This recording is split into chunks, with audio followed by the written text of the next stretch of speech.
자, 오늘 함께 나눌 말씀의 제목은 나를 살피시는 하나님입니다. 여러분에게 오늘 한번 질문해 보죠. 여러분들이 생각할 때는 하루에 한 몇 분 정도나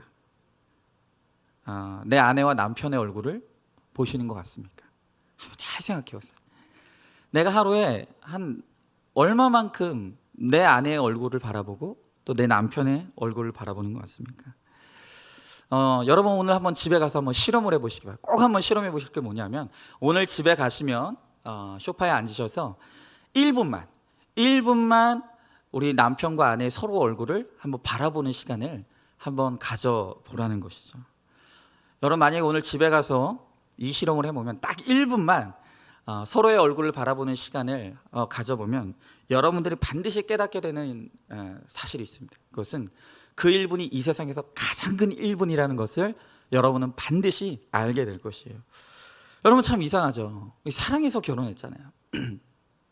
떨어져 있는 게 아까워서, 그래서 조금이라도 같이 있고 싶어서 우리 같이 살자 해가지고 결혼하신 거 아닙니까? 그런데 왜 그렇게 우리는 1분조차도 서로의 얼굴을 쳐다보는 게 어려울까요? 참 이상해요. 여러분 그토록 우리가 사랑해서 결혼했어도 단 1분조차도 서로의 얼굴을 바라보는 것이 참 힘든데, 여러분 그런데 24시간 어떻게 그 사람을 바라볼 수가 있겠습니까? 여러분 제 아무리 사랑한다고 해도 그거는 인간으로서는 불가능한 일입니다. 혹시 그런 사람이 있다라고 한다면 분명히 오해받을 거예요. 저 사람들은, 저 커플은 부부가 아니다. 그런 오해를 받으실 수도 있어요. 자 여러분, 그런데 역대하 16장 9절의 말씀에 보면 이런 말씀이 있습니다. 여호와의 눈은 온 땅을 두루 감찰하사 전심으로 자기를 향하는 자들을 위하여 능력을 베푸시나니. 여러분 오늘 성경에 보니까 하나님은 언제나 눈을 뜨고 하나님을 전심으로 찾는 자를 바라보고 계시다. 그런데 그 시선을 단 한시도 놓치지 않는다는 거예요. 그리고 하나님을 전심으로 찾는 하나님의 자녀들에게 하나님은 그를 살피시는 하나님이라는 거예요. 여러분 우리에게 믿음이 있다라고 한다면 시공을 초월하여서 온 땅을 감찰하시는 이 하나님에 대한 믿음이 있어야 돼요. 우리의 고통의 때에도, 힘든 때에도, 내가 죄를 지을 때에도 하나님이 나를 지켜보고 계신다라고 하는 이 분명한 믿음이 우리 가운데 있어야 한다는 것입니다. 여러분 이런 믿음을 가지면, 나를 살피시는 하나님, 나를 감찰하시는 하나님에 대한 믿음이 있다라고 한다면 당연히 우리 행동이 달라지겠죠. 여러분 얼마나 우리 가운데 다른 사람이 나를 지켜볼 때 나와 다른 사람이 나를 보지 않을 때 은밀한 중에 있는 내가 다른 사람들이 얼마나 많습니까? 밖에서는 그렇게 신사이고 승려이고 그렇게 매너가 좋을 수가 없는데, 밖에 사람들로부터는 너무너무 좋은 사람이라는 평가를 듣는데, 그런데 아무도 나를 보지 않는 내 가정 안에만 들어오면 폭군이 되고 너무너무 무서운 사람이 되는 분들이 많다는 거예요. 여러분 그러나 이 감찰하시는 하나님, 나를 지켜보시는 하나님에 대한 믿음이 있으면 여러분 당연히 우리의 생각과 우리의 행동이 달라질 수밖에 없다는 거예요. 여러분 이 성경에서 감찰한다라는 이 단어는 두 가지 뜻이 있습니다. 하나는 돌본다라는 뜻이 있고요, 또 하나는 심판한다라는 뜻이 또 있습니다. 여러분 전도서 12장 14절의 말씀에 보니까 이렇게 나와 있어요. 하나님은 모든 행위와 모든 은밀한 일을 선악간에 심판하시라. 여러분 하나님은 우리의 모두를 두루 살피시는 하나님이십니다. 그러나 또한 하나님은 우리의 모든 행동에 대해서 선악간에 판단하시고 심판하시는 하나님이시기도 하다는 거예요. 여러분 그렇기 때문에 하나님은 좋으신 하나님이에요. 만약 우리를 얼러주시는 것도 아니고, 그렇다고 마냥 우리를 심판하시는 것도 아닌, 우리를 때를 따라 하나님은 우리를 보듬어 주시기도 하시지만 또 필요할 때는 우리에게 신실하게 심판하시는 하나님이라는 거예요. 그리고 그 모든 것을 통해서 하나님은 우리의 구원을 이루어 가신다는 것이죠. 여러분 지금 우리가 아브라함과 사례를 보고 있죠. 우리가 지난주에 보았던 것처럼 이 사례의 교만으로 말미암아 이 가정이 또 실수를 하고 말았어요. 반드시 내가 너의 몸에서 날 씨로 말미암아 너의 후산을 저 하늘의 별과 같이 많게 하리라고 주님 약속하셨는데 불구하고 그 약속을 기다리지 못하고 여종 하갈을 시바지로 들여서 그로 하여금 잉태케 한 것입니다. 여러분, 이것으로 말미암아 이들은 축복을 얻는 게 아니라 쪽박을 차게 되는 거예요. 여러분, 그렇게 이 하갈이 아이를 잉태하게 되자 교만에 빠졌죠. 여종을 무시하는 거예요. 그래서 학대를 당하다가 오늘 이 하갈이 도망을 갑니다. 여러분, 그런데 이렇게 학대를 피하지 못하고 도망간 여종인 하갈을 하나님께서 살피시는 거예요. 이 하갈을 살피시는 하나님. 여러분, 그래서 오늘 이 말씀을 통해서 오늘 이 살피시는 하나님에 대해서 좀 우리가 함께 나눠보도록 하겠습니다. 자, 먼저 첫 번째로 하나님은 우리를 살피시는 하나님이십니다. 자, 오늘 7절 8절에 있는 말씀 제가 읽어보겠습니다.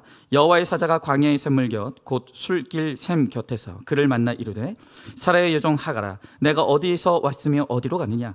그가 이르되 나는 내 여주인 사라를 피하여 도망하나이다. 여러분, 이 하갈이 여주인 사라의 학대를 견디지 못해 그를 피하여 무작정 집을 뛰쳐나왔어요. 도망가는 거예요. 여러분, 그런데 그때 여호와의 사자가 하갈에게 찾아와 묻습니다. 예, 지금 어디 가니? 어디 가고 있니?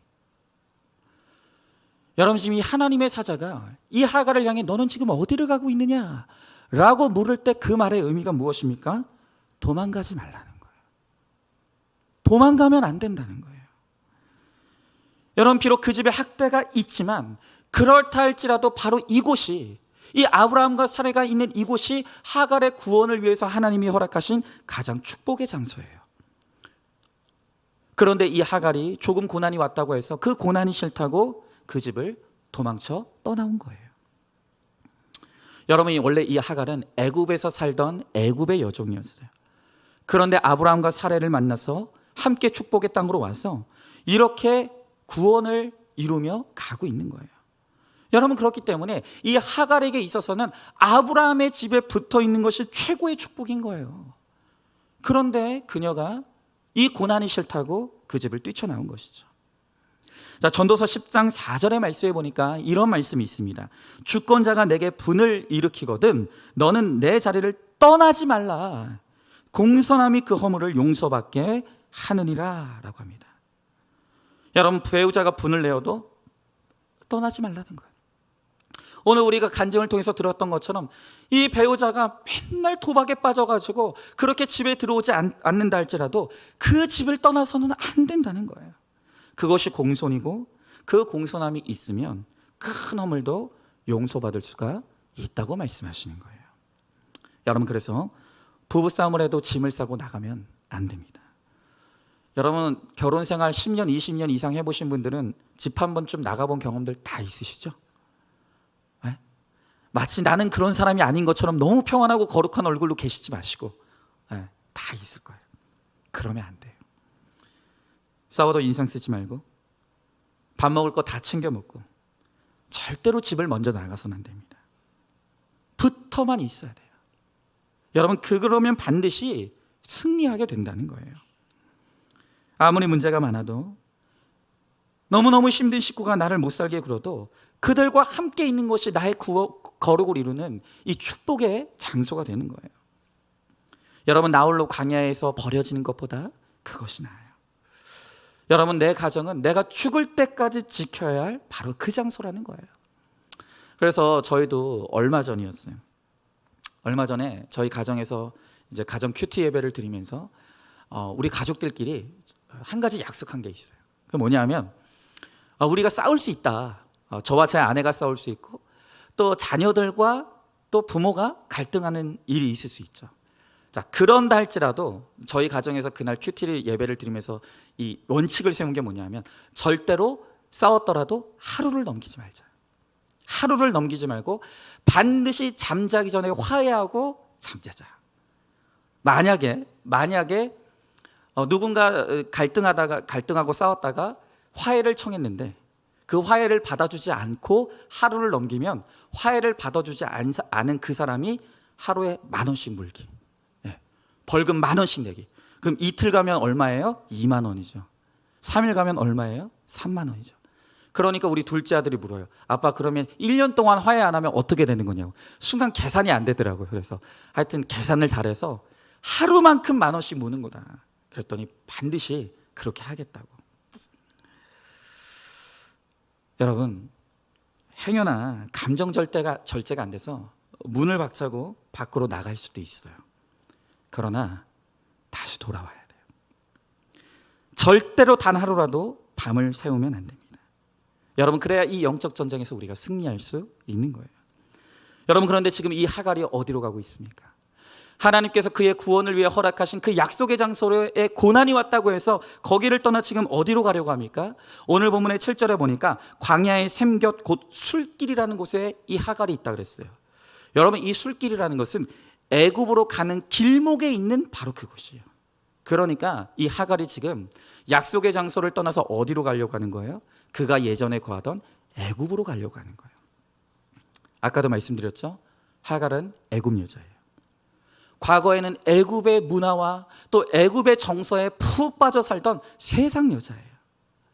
그런데 세상에서 종로로 타던 여자를 믿음의 종로로 타라고, 이제 하나님의 종이 되라고 불러주셨는데 이제 이 하갈이 고난이 싫다고 해서 다시 그 세상의 애굽으로 종살이하러 떠나는 거예요.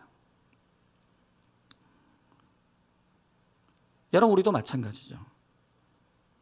이제 좀 믿음 생활 좀 하려고 하니까 너무 끊어야 될 게 많은 거예요. 내려놔야 될 게 너무 많은 거예요. 그러니까 좀 예수 믿다가 이렇게 사니까 재미없다, 에라 모르겠다 하고 믿음을 포기하고 또다시 술 중독의 자리, 게임 중독에 빠지고 담배 중독으로 다시 돌아가고. 여러분, 하갈의 모습이 꼭 우리의 모습이라는 거예요.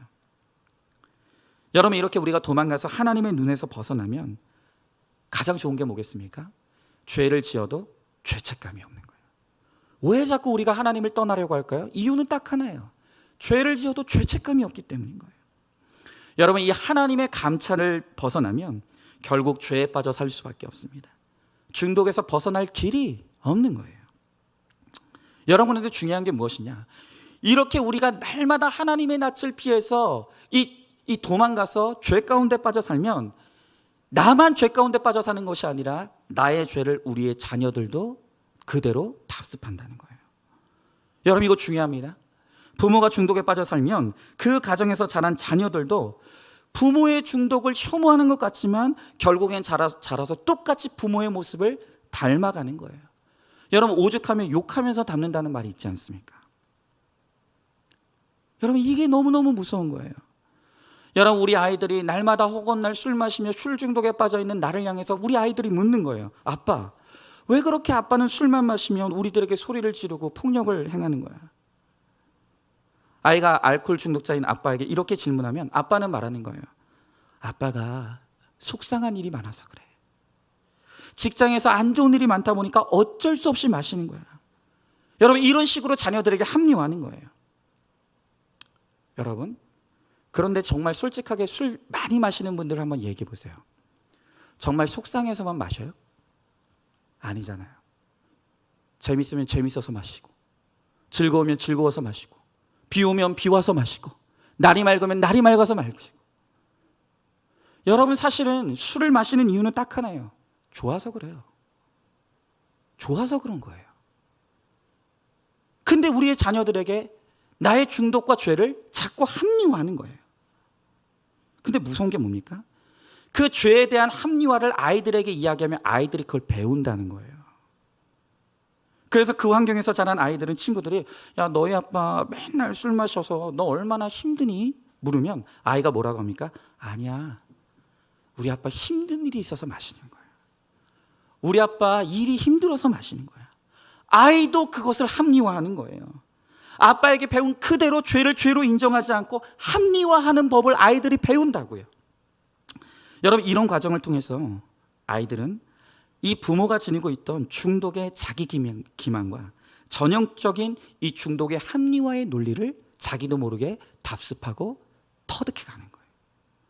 그러면서 슬슬 집안의 부모의 행동을 이 자녀들도 그의 삶에서 공유하기 시작한다는 거예요. 여러분, 우리가 중독에서 치유되고 무엇보다도 나의 잘못된 죄와 중독을 내 자녀들에게 답습하고 물려주지 않는 방법이 무엇입니까? 그것은 내가 중독자라는 것을 인정하는 거예요. 내가 이래서 그런 거야. 나는 어쩔 수 없이 이럴 수밖에 없는 거야. 이런 합리화와 자기 기만을 버리고 내가 중독자라는 거, 내가 이 죄를 좋아하는 사람이라는 것을 인정하는 거예요. 여러분, 바로 거기서부터 치료와 회복이 일어난다는 것입니다. 여러분, 제가 우리들 교회를 만나고 그 우리들 교회 목장을 탐방하게 됐을 때 정말 충격을 받았던 것은 무엇이냐면, 그 목장 안에서 자신들의 중독을 너무나 솔직하게 오픈하는 거예요. 어떤 분이 이 목장 모임 가운데 술이 끊어지지 않습니다. 내가 정말로 하나님이 이 술 중독을 좋아하시지 않는다는 것을 아는데 내 의지로 이것이 끊어지지 않아서 한 주 동안도 또 술독에 빠져 살았습니다. 그랬더니 다른 목원들이 어떻게 그럴 수가 있냐고, 어떻게 집사가 돼서 그럴 수가 있냐고 그러는 것이 아니라, 그러시냐고, 집사님은 술 중독이 있지만 나는 담배 중독이 있다. 그러니까 또 어떤 분은 나는 여자 중독이 있다. 그러면서 다 각자의 중독을 다 오픈하는 거예요. 그러면서 우리 힘내자, 우리 같이 기도하자, 우리 같이 승리하자. 여러분, 그러니 그 안에서 왜 치유가 안 일어나겠습니까? 이렇게 솔직하게 내 죄를 오픈할 수 있는 공동체, 그리고 그 오픈한 죄를 정죄하고 비난하는 것이 아니라 그것을 또 다른 사람도 자신의 죄를 오픈하며 함께 공감하고 서로를 위해서 기도하는 공동체가 되니 바로 여기서 치유와 회복이 일어날 수가 있는 것입니다. 한번 질문해 보시죠. 우리는 지금 어디로 가고 있습니까? 내가 지금 도망가다시피 해서 떠나온 곳은 어디입니까? 핍박과 멸시에도 불구하고 내가 지키고 있어야 될 곳은 어디입니까? 벗어나기 힘든 중독이 있습니까? 그 중독에서 벗어나기 위해 어떤 노력을 하고 있습니까? 나는 어쩔 수 없다고, 그럴 수밖에 없는 이유가 있다고 하면서 나의 죄와 중독을 합리화하고 있지는 않습니까? 여러분, 이 자기기만과 이 합리화의 논리를 과감히 내려놓으시고 나의 중독을 인정하시기 바랍니다. 자, 두 번째로 하나님은 고통 중인 우리를 살피십니다. 자, 오늘 9절의 말씀에 보니까 여호와의 사자가 그에게 이르되 내 여주인에게로 돌아가서 그 수하에 복종하라 그랬어요. 여러분, 하갈이 학대당하는 것이 싫어서 사례로부터 도망 나왔는데 여호와의 사자가 이 하갈에게 말하기를 돌아가라는 거예요. 다시 돌아가면 어떤 일이 있을지도 모르는데 돌아가라는 거예요. 그리고 게다가 이 여호와의 종이 뭐라고 합니까? 복종하라고 말하는 거예요. 여러분, 이 복종하라는 말을 직역하면요, 내 자신을 괴롭게 하라, 학대에 내 자신을 놓아라 라고 하는 뜻이에요. 사례의 멸시가 싫어서 사례를 도망갔는데 다시 돌아가서 그 멸시에 복종하라는 거예요. 여러분, 지금 하나님께서 사례에게 돌아가 그에게 복종하라고 말할 때 이 사례의 인격을 인정하기 때문에 복종하라고 말하는 게 아니에요. 하갈더러 자신의 자리에서 질서에 순종하라는, 질서에 복종하라는 명령인 것입니다. 여러분, 질서는 참으로 위대한 것이에요. 그렇잖아요? 여자는 그 재질이 뼈예요. 남자는 흙을 뭉쳐서 만든 먼지 같은 존재예요. 여러분, 그렇기 때문에 남자는 그냥 아주 단순하게 힘만 셀 뿐이지, 물리적인 힘만 셀 뿐이지 여러 면에서 여자들이 남자보다 더 탁월하고 강인해요. 여러분, 그런데 어찌된 일이지 하나님께서는 그런 더 강한 여자를 머리로 세우지 않으시고 우리 남자들 머리로, 가정의 머리로 세우셨다는 거예요. 여러분, 여자가 아무리 뛰어난다 하더라도 남자가 머리라는 것을 인정해야 되는 거예요. 여러분, 그런데 하나님께서 내 남편이 나의 머리라는 것을 인정하라고 하실 때 남편의 인격에 복종하라는 게 아니에요. 하나님이 세우신 질서에 복종하라는 것입니다. 하나님은 그 질서에 복종하는 그 복종의 훈련을 통해서 우리 여자들을 훈련해 가시는 거예요. 우리 여자들의 거룩을 이루어 가시는 거예요. 여러분, 그 질서를, 하나님의 창조의 질서를 어기는 것이 불순종입니다. 우리 아내들이 내가 더 잘냈다고, 그 남편에게 복종하는 것보다 내가 하는 게 훨씬 더 낫다고 그렇게 질서를 무너뜨리면 그 가정은 반드시 무너지게 되어 있습니다. 여러분, 다행히도 오늘 이 하갈은 돌아가 복종하라고 하는 하나님의 명령을, 하나님의 말씀을 저주의 말씀이 아닌 나를 살리기 위한 하나님의 축복의 말씀으로 깨달았어요. 여러분, 한때는 아브라함의 씨를 잉태했기에 여주인인 사례와 맞먹으려고 했던 하갈이에요.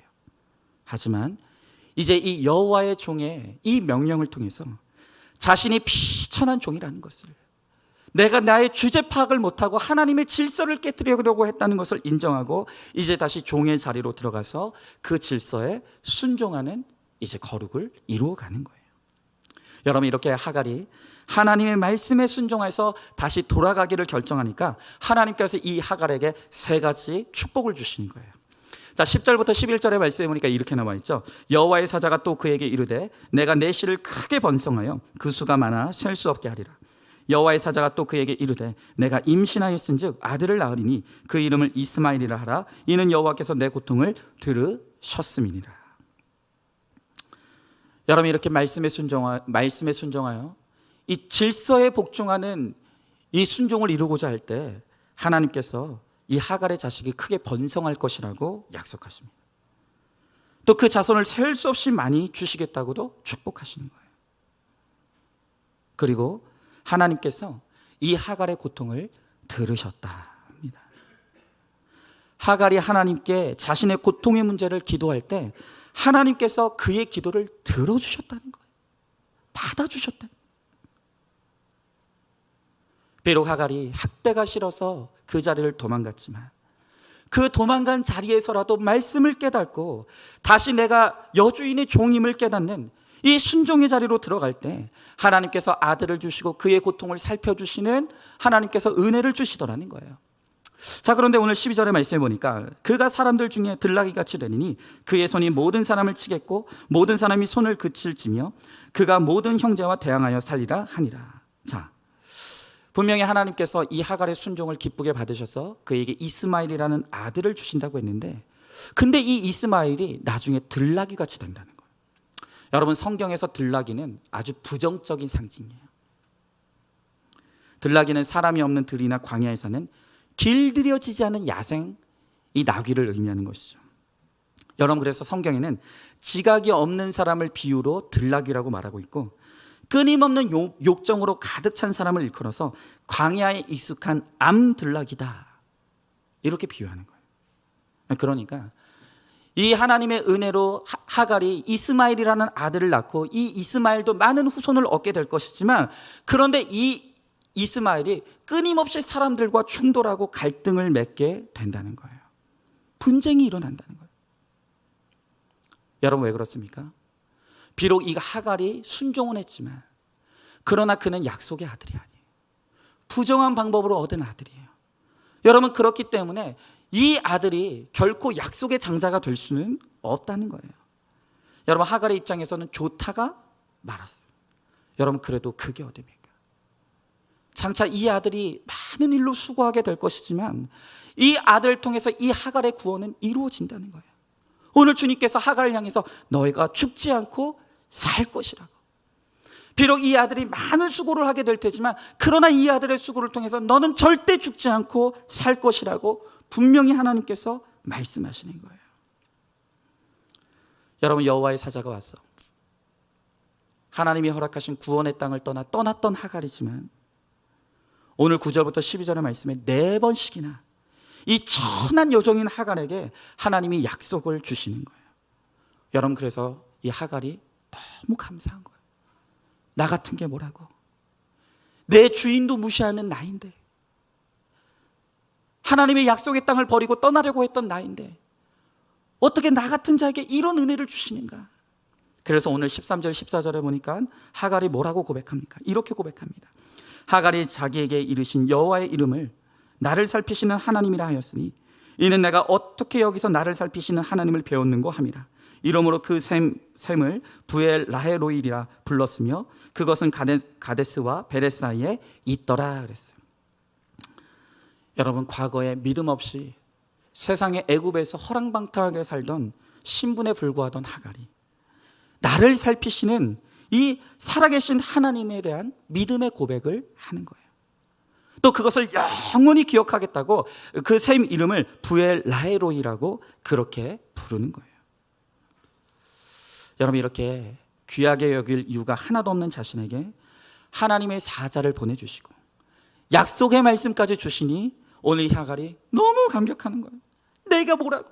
나 같은 게 뭐라고? 하나님이 나에게 이렇게 은혜를 베풀어 주시는가?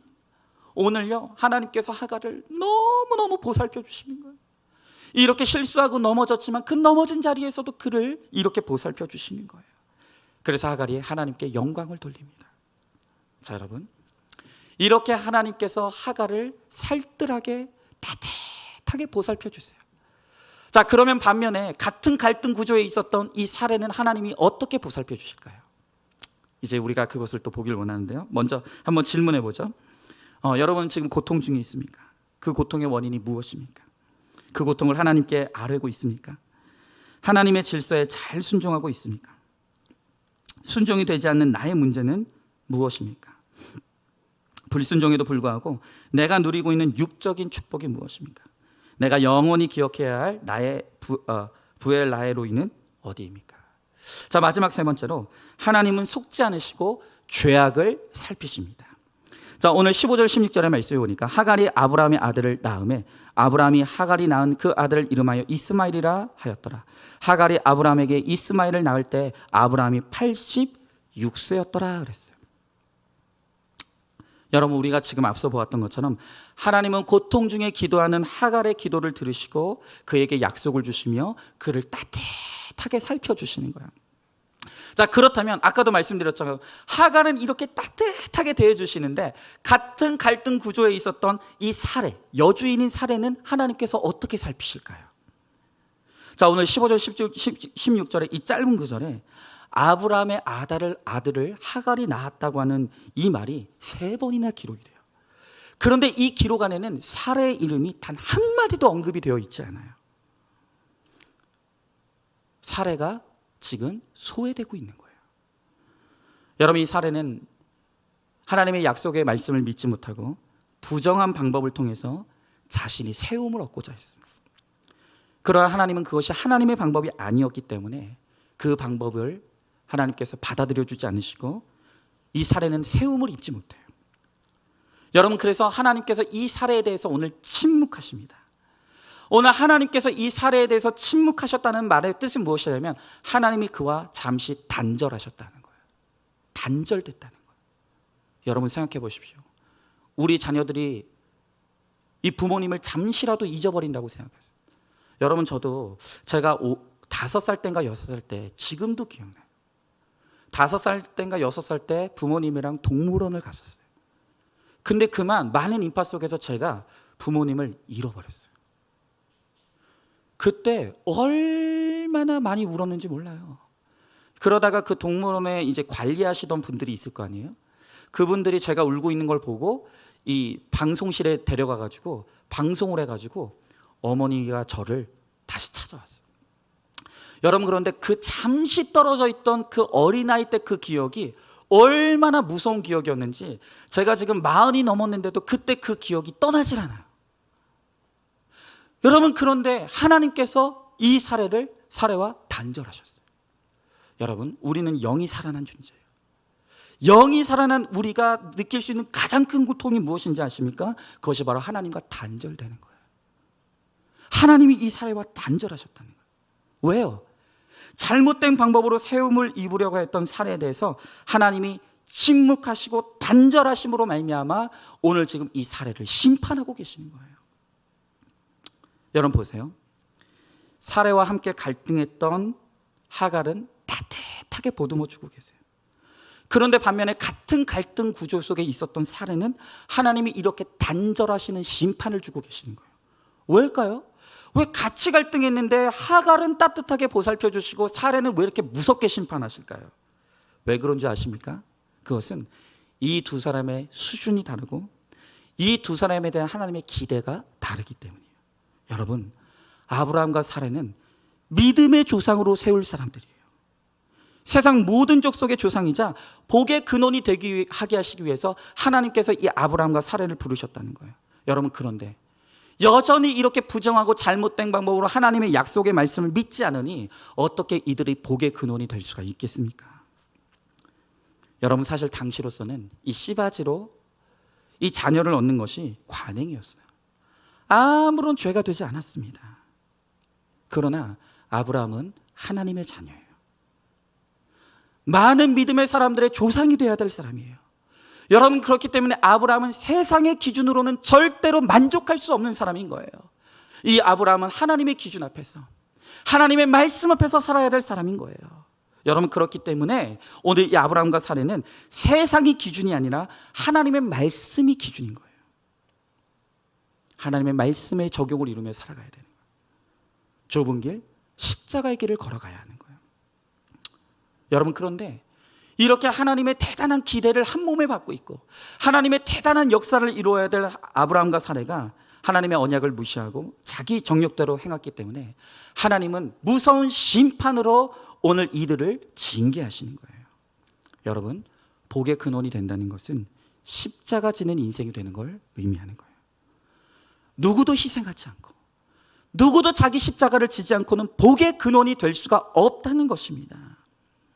여러분, 집안에 며느리가 들어와도 내가 희생하지 않으면 복의 근원이 될 수가 없는 거예요.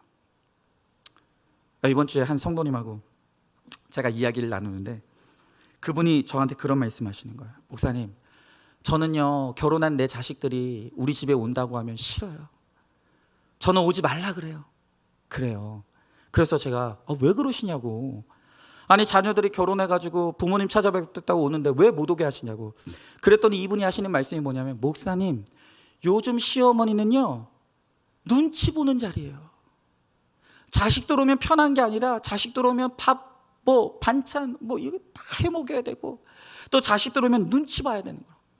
그게 너무너무 힘들어가지고 이제 자식들 오지 말라 그런다고 그러는 거예요. 여러분, 그래서 제가 그분에게 그렇게 말씀드렸어요. 자식에게 눈치 본다고 생각하지 마시고 자녀들의 구원을 위해서 내가 희생하고 섬긴다고 생각하시라고. 왜 비굴하게 자식에게 눈치 보시냐고. 우리는 눈치 보며 사는 것이 아니라 구원을 위해서 섬기고 수고하는 인생을 살아가야 된다고. 여러분, 그러고 보면 요즘 시어머니들 되게 불쌍해요. 제가 우리 요즘 시어머니들 참 불쌍하다고 여기는 게, 지금 요 시대의 시어머니로 사시는 분들은 그 전에 어떤 삶을 살았습니까? 얼마나 시어머니한테 시집살이 많이 하고 얼마나 억울한 일 많이 당했습니까? 그래서 이제 번듯하게 시어머니 돼서 나도 좀 당했던 거 좀 풀어보자 이렇게 하는데 세상이 변했네. 세상이 변했어요. 이제는 잘못 예전처럼 했다가는 저 안 살아요, 이혼해요, 그런다고요. 그러니까 예전에는 내가 갑질당하고 시어머니한테 그렇게 고통했는데 이제는 좀 시어머니로서 또 나도 좀 이렇게 해보려고 했더니 세상이 변해가지고 눈치 봐야 돼요. 억울한 거예요. 여러분, 근데 우리가 생각을 바꿔야 돼요. 내가 그렇게 시어머니한테 고통당했잖아요. 그러면 나는 비록 고통당했을지 모르겠지만 나는 내 자식에게 그 고통을 물려주면 안 되잖아요. 내 대해서 그 간행을 끊어야죠. 그리고 나는 믿는 부모로서, 나는 하나님을 믿는 하나님의 부모로서 그렇게 이제 내 대해서 당했던 고통은 끊어버리고, 그리고 내 자녀들에게는 구원을 위한 섬김과 수고를 통해서 내 자녀들을 구원으로 이끄는 것, 여러분, 그것이 바로 복의 근원이 되는 인생이 아니겠습니까? 이것이 우리의 사명이 되어야 되는 거예요. 여러분, 하나님은요 믿음의 조상이 되어야 될 아브라함과 사례이기에 작은 실수도 그냥 넘어가지 않으시고 오히려 더 혹독하게 징계하시는 거예요. 내가 믿는 시어머니이기 때문에 내가 예전에는 시어머니에게 갑질당하고 고통당하며 살았지만, 그러나 내가 복의 근원이기 때문에 내 자녀들에게는 그와 같은 갑질하지 않고 그와 같은 고통을 물려주지 않고 내 자녀들에게 구원을 위한 희생과 수고와 섬김을 통해서 내 자녀들을 구원으로 이끌어가는 것, 이게 하나님께서 우리에게 기대하시는 복의 근원이 되는 삶의 모습인 것입니다. 여러분, 그러나 하나님은요 우리가 저지르는 이와 같이 실수와 실패를 통해서도 우리의 거룩을 훈련시켜 나가는 거예요. 사례가 이렇게 부정한 방법으로 자식을 낳고자 할 때 하나님께서 절대 그것을 보듬어 주지 않으시고 혹독하게 징계하세요. 그러나 눈물이 날 만큼 하나님께 받는 이 징계를 통해서 이 아브라함과 사례는 마침내 너무나 즐기고 즐겼던 이 자식의 우상을 내려놓고 이삭을 하나님 앞에 산제물로 드리는 거예요. 드리는 거예요. 여러분, 이처럼 자식을 내려놓는 것이 가장 큰 믿음이고 최고의 롤모델인 거예요. 자식을 내려놔야 되는 거예요. 맨날 내 자식, 내 자식. 내 자식 때문에만 눈물을 흘리고 남의 자식에 대해서는 관심이 없는, 여러분 이런 이기적인 것을 내려놓고 이제 내 자식에 대한 우상을 내려놓고 놓을 때 하나님께서 많은 영적 상속자를 우리들에게 열매를 주시는 은혜를 베풀어 주신다는 거예요. 여러분, 우리는 아브라함과 사라의 실수와 순종을 객관적으로 봐야 돼요. 하나님은요 늘 우리에게 책임을 물으세요. 같은 실수를 해도 불신자보다 믿는 우리에게 하나님은 더 큰 책임을 물으십니다. 또 같은 믿는 자라 할지라도 먼저 말씀을 들은 사람, 더 좋은 믿음을 가진 사람에게 하나님은 더 큰 책임을 물으시는 거예요. 여러분 생각해 보시죠. 왜 이 선악과를 따먹은 당사자는 하와인데 왜 책망은 하나님께서 아담에게 하십니까? 분명히 선악과는 하와가 따먹었다고요. 그런데 하나님이 누굴 책망하신다고요? 아담을 책망하시는 거예요. 왜 그렇습니까? 아담이 그 가정의 영적 제사장이기 때문이에요. 그래서 하와를 온전히 돌보지 못한 책임까지 아담에게 물으시는 거예요. 여러분 마찬가지로 하나님께서 똑같이 갈등한 하갈과 사레이지만, 둘이 똑같이 갈등했지만 그 가운데서도 이 장차 열국의 어머니가 되어야 할 이 사레에게 더 혹독하게 책임을 물으시고 징계하시는 거예요. 대장간의 대장장이가 쇠를 달구고 두들겨 그렇게 연장을 만들듯이 하나님께서 이렇게 신실한 징계 보살핌을 통해서 하나님께서 그를 연마해 가시는 거예요. 여러분, 이 고난이 우리에게 능력이 되는 거예요. 고난이 축복이에요. 그래서 하나님이 나를 살피시고 혹독히 다루시는 것을 감사해야 되는 거예요. 여러분, 오늘 여러분들 가운데 바로 이 사례가 당했던 혹독한 하나님의 징계에 살피심을 당하는 분들이 있어요. 왜 나한테만 이렇게 하시지? 하나님 왜 나한테 이렇게 숨도 쉴 수 없는 고난들을 자꾸 주시지? 여러분 왜 그런 줄 아십니까? 여러분들에 대한 기대가 크기 때문이에요. 여러분을 통해서 해야 될 일이 있기 때문이에요. 하나님께서 그 사람의 믿음의 수준을 높게 보시고 그 사람에 대한 하나님의 기대가 있기 때문에, 그를 통해서 하나님께서 이루시고자 하는 놀라운 구원의 열매들이 있기 때문에 하나님께서 수준을 인정하신 그 사람에게 더 수준 높은 고난을 허락해 주신 거예요. 여러분, 그러니 감사해야죠. 감사해야죠. 제가 예전에 우리들 교회에서 이제 목욕탕 세미나하고 이제 1:1 양육, 목욕탕 1:1 양육 세미나를 1:1 양육을 받을 때 우리들 교회에서 저를 양육해 주셨던 그 양육자가 저한테 그러시더라고요. 목사님, 왜 아들이 셋이 있는데 그 세 아들 중에 목사님을 이 안산중학교에 보내셔서 그렇게 혹독한 고난을 겪게 하셨는지 아십니까? 저한테 물어요. 그래서 제가 그때는 모르잖아요. 왜 그런데요? 그랬더니 그분이 하시는 말씀이 그 세 아들 중에 목사님 믿음을 제일 높게 보셔서 그래요. 목사님 수준을 제일 높게. 여러분, 제가 인정 중독자잖아요. 그 말을 듣는데 얼마나 위로가 되든지, 그렇구나, 하나님은 우리 삼형제 중에 나를 제일 수준 높게 보셔서 나를 이곳에 보내신 거구나. 그게요 그렇게 위로가 될 수가 없는 거예요. 내가 수준 높으니 수준 높은 고난을 통해서 나를 이렇게 연단해 가시는구나. 그러면 이렇게 연단해 주신 나를 통해서 하나님이 이루실 또 선한 결론이 있겠구나. 이게 믿어지니까요 그 고난을 견딜 만한 힘이 생기는 거예요. 여러분들도 마찬가지예요. 왜 다른 사람은 평안하게 신앙생활하는 것 같은데, 나만 그렇게 힘들게 고난 겪지 않은 것 같은데, 왜 나는 그렇게 한 발자국 뗄 때마다 힘들고 한 번도 편하게 발걸음을 내딛지 못하는, 왜 그렇게 고난의 연속인지 이유가 있어요. 하나님이 나에 대한 기대가 크시고 하나님이 나를 수준 높게 보시기 때문에, 나를 통해서 이루어야 될 그 복의 근원이 되는 사명이 있기 때문에, 여러분, 그러므로 이 고난이 나를 철과 같이 연단하시는 하나님의 축복의 고난인 것을 믿고 이 연단을 잘 통과할 때 하나님께서 우리에게도 복의 근원이 되시는 은혜와 축복을 반드시 허락해 주신다는 거예요. 오늘 마지막으로 우리들 교회에서 1:1 양육하시는 양육자의 나눔을 소개하고 마치도록 하겠습니다. 이 1:1 양육을 하시는 이 양육자는 8년 만에 시험관 아기 시술을 받고 아기를 얻은 그런 집사님이에요. 근데 이분이 같은 고난에 있는 두 분을 이 동반자로 받게 된 거예요. 한 분은 7년간 4번의 시험과 아기 시술 끝에 겨우 아기를 가진 분이고, 또 한 분은 인공수정을 4번이나 하면서 지금도 애타게 임신을 기다리고 있는 분이에요. 그러니까 정말 난임을 겪은 양육자와 또 난임을 겪은 두 사람의 이 동반자가 같이 이제 양육을 받게 된 거죠. 그런데 이제 저는 잘 모르는데 이 시험관 아기 시술을 받으면요, 생존율을 높이기 위해서 선택 유산이라는 걸 한대요. 그러니까 그 안에 수정된 수정체를 많이 어머니 뱃속에 넣고 가장 생존율이 높을 것 같은 아이만, 그 수정체만 남겨놓고 다른 것들은 다 선택 유산을 시킨다는 거예요.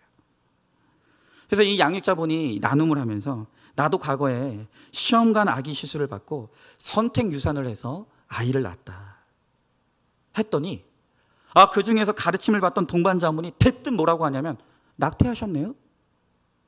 그러더라는 거예요. 근데 그 말을 듣고 이 양육자 집사님이 가슴이 쿵 하고 내려앉더라는 거예요.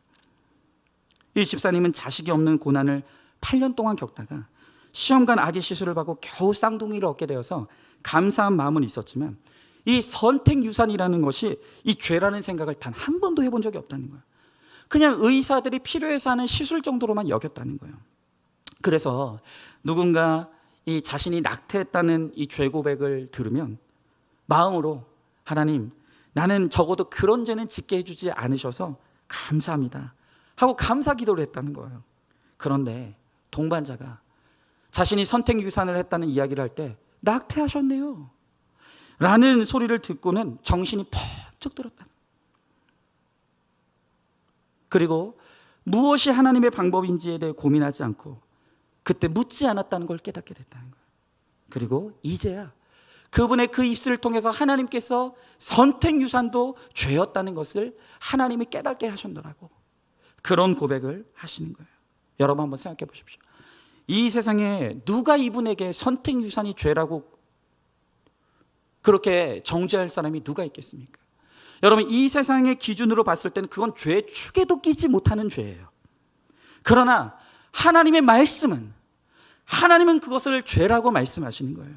여러분, 하나님이 그것을 죄라고 말씀하시고 그것을 회개하라고 말씀하시면 그것을 나의 죄로 인정하고 회개하는 것이, 그게 바로 복의 근원이 되는 비결인 것이에요. 여러분, 오늘 사레와 하갈이 같이 갈등했어요. 둘이 똑같이 갈등했어요. 그런데 한 사람은 하나님께서 살뜰하게 보살펴 주시고 한 사람은 혹독하게 징계하시는 거예요. 여러분, 왜 그렇습니까? 수준이 다르고 기대가 다르기 때문이에요. 여러분, 이 세상 사람들이 왜 죄를 짓습니까? 하나님을 모르기 때문에 이 세상 사람들이 거짓말하고 죄 짓고 사기치는 건 너무 당연한 거예요. 그럴 수밖에 없는 거예요. 그런데 하나님을 믿는 나는 무엇입니까? 이렇게 매주마다 하나님의 말씀을 듣고 매일마다 큐티를 한다고 하면서도 이 세상 사람들과 똑같이 거짓말하고 똑같이 속이고 똑같이 갈등하고 똑같이 싸움을 일삼는 여러분, 그런 모습을 볼 때 하나님이 누구 죄를 더 크게 보시겠습니까? 하나님이 그 죄를 우리에게 물으시는 거예요. 똑같이 갈등하지만 하나님은 우리에게 더 큰 죄를 물으시고 우리를 더 혹독하게 징계하시는 거예요. 왜 그렇습니까? 우리가 하나님의 자녀이기 때문에. 우리는 하나님의 기대를 받는 자녀이기 때문에. 우리를 통해서 하나님이 하셔야 할 아름답고 놀라운 구원의 역사들이 있기 때문이에요.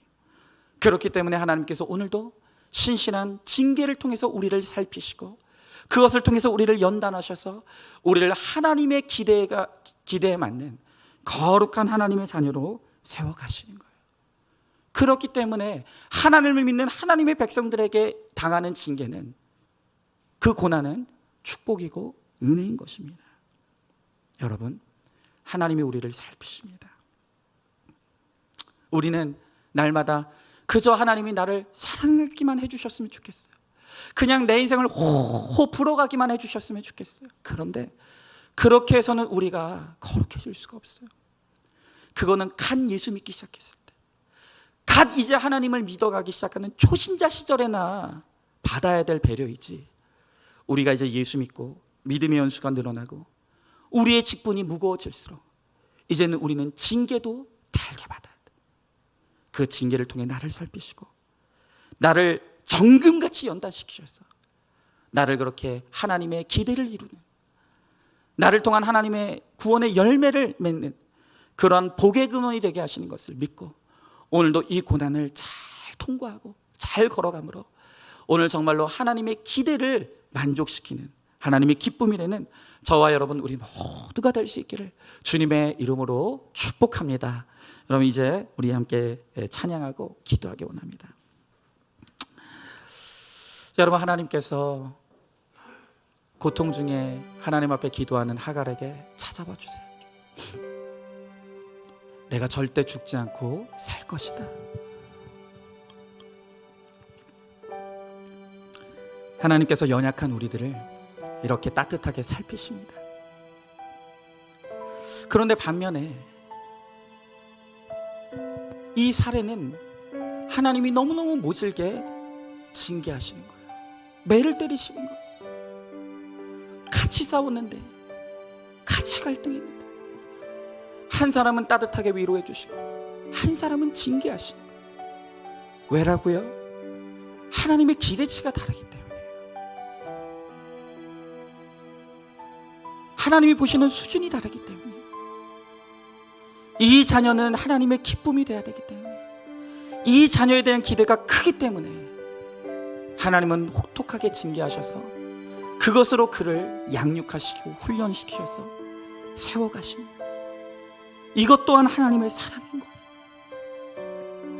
여러분, 지금 나는 어떤 하나님의 살피심을 입고 있습니까? 따뜻한 하나님의 보살핌을 느끼고 있습니까? 그것도 은혜예요. 하지만 나의 잘못 가운데 하나님이 징계하시고 심판하시며 눈물의 시간을 보내게 하고 계십니까? 여러분, 그것도 하나님의 사랑이에요. 그것도 하나님의 사랑이에요. 우리가 그것을 깨닫기 원해요. 그리고 정말로 나를 향한 기대와 또한 나를 통해서 이루시고자 하는 하나님의 뜻이 있음을 깨닫고 하나님께서 나에게 어떤 시간을 주시더라도 그 안에서 우리는 거룩하여지고 온전히 하나님께 순종하는 믿음으로 나아감으로 말미암아 마침내 나를 정말로 하나님이 기뻐하시는 자녀로 세우시고 나를 통해 아름다운 열매 맺는 인생이 되게 하시는 그 복의 근원이 되는 축복의 인생이 되기를 우리 소망하시기 바라요. 우리 같이 이 찬양, 우리 같이 찬양하면서 다시 한번 주님께로 돌아가길, 주님의 은혜 안에 거하기를 우리 함께 소망하길 바랍니다.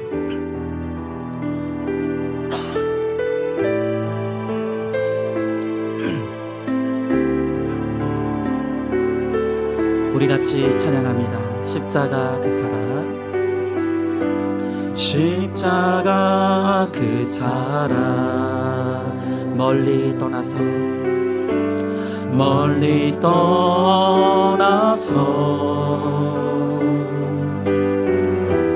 무너진 나의 삶 속에 잊혀진 주네, 돌 같은 내 마음, 돌 같은 내 마음, 어루만지사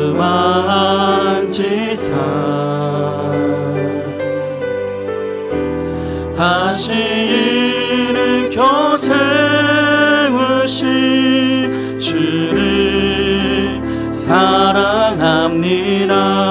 주 나를 보호하시고 주 나를 보호하시고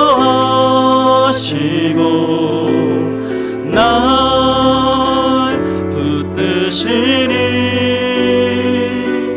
나는 외롭고 존귀한 주님의 자녀라. 아멘. 주 너를 보호하시고 널 붙드시리 너는 외롭고 존귀한 주의 자녀. 우리 2절 찬양합니다. 지나간 일들을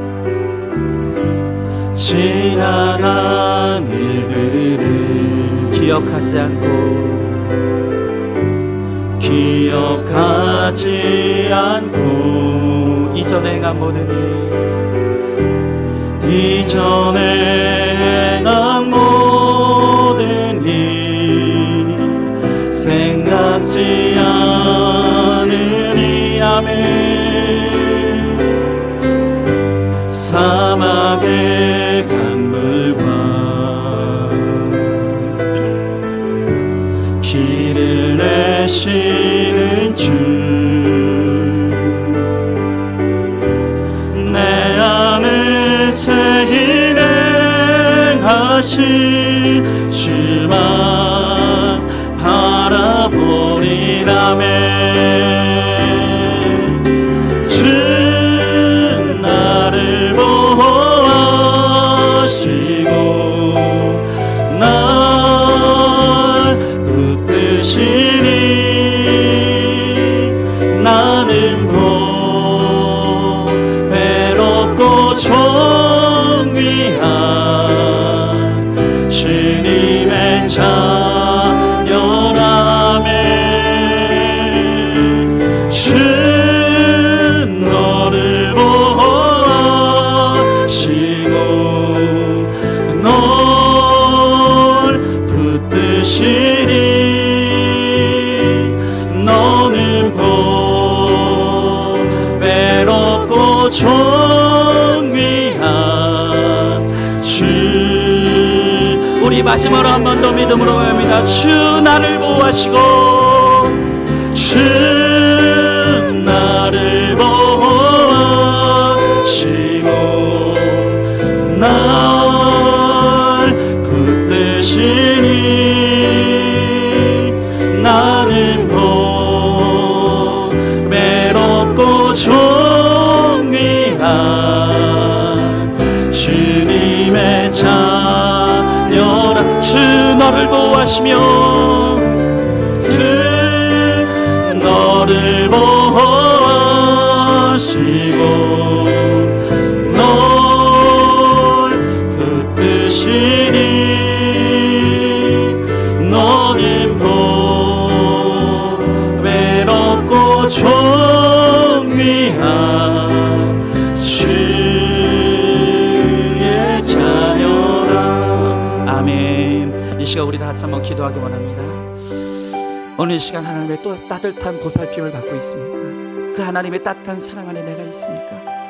여러분 이 시간 하나님께 감사하길 바랍니다. 하나님, 나 같은 것이 뭐라고 이렇게 사랑으로 나를 돌봐주시고 나를 지켜주시고 나를 여기까지 인도해 주심을 감사합니다.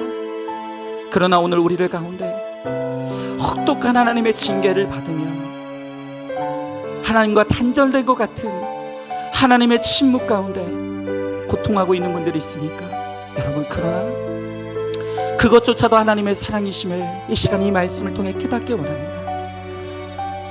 우리에 대한 하나님의 기대가 있기에, 우리를 통해서 하나님이 이루시고자 하는 그 많은 일들이 있기에 나를 더 양육하시고 나를 더 세우시기 위해서 이 혹독한 징계를 통해서 우리를 정금 같은 믿음으로 연단하시겠다고 말씀하십니다. 하나님, 나를 통해서 하나님이 이루실 일이 있기에, 하나님이 나에 대한 기대가 있기에 하나님 나를 연단한다 하시오니 하나님 겸손하게 이 연단 가운데 있게 하시고, 하나님 이 가운데 내가 내 죄를 회개하고 거룩하여 짐으로 하나님 내가 복의 근원이 되게 하시고, 이 하나님을 믿는 복을, 하나님 이 구원의 복을 하나님 이 열방과 세계 가운데 하나님 선포할 수 있는 복의 근원이 되는 축복을 나에게 허락하여 주시옵소서.